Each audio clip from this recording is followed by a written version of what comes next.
And African Continental Free Trade Area leaders say they want to champion the continent's self-reliance on a number of sectors at the first G20 meeting taking place in South Africa this week. The gathering comes as South Africa takes over the presidency of the powerful bloc of nations. Business editor Xolani Mbanjwa is attending the G20 Sherpas meeting and engaged with African Continental Free Trade Area Special Advisor Themba Khumalo. It's such an important time for South Africa and the continent, as the agenda for the G20 is about the continent. The African Continental Free Trade Area is such an important part of that. Why is it so important to be in the room discussing making AfCFTA a reality? Thank you very much, and we appreciate the opportunity. As you correctly put it, I think some of the issues that have been placed by South Africa on the agenda of its G20 presidency talks to what we want to achieve as a continent in as far as the implementation of the AfCFTA. If you are to consider any job creation, any reduction of inequality or poverty, I think we are presenting that opportunity through economies of scale being provided by the AfCFTA to justify the type of investments that we would want to see G20 members appreciating, to ensure that we can then be able to give at least a space for the continent, because I do believe that it's in the interest of the global economy for Africa to develop as well. So we are here to kind of like present a case on how far we have gone. We have a political backing that is demonstrated by the 49 state parties to the AfCFTA as we speak.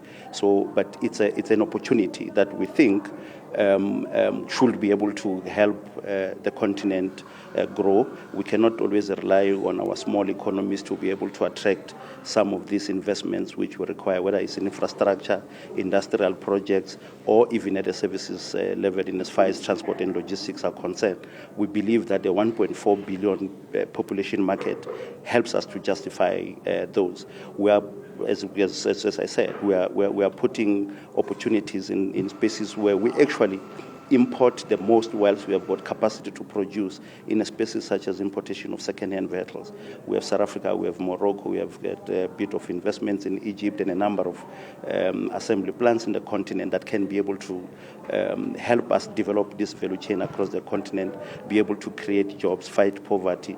In the pharmaceutical space, we're also seeing the same opportunities. We spend a lot even before COVID-19. We had already spent about 16 billion US dollars a year just to import generic drugs to address health challenges in the continent. And we believe that through AfCFTA, we could therefore be able to crowd those investments and invest, trade under the AfCFTA and build a competitive economy that can then be able to globally trade, so that we can be able to increase our participation on both global production and trade.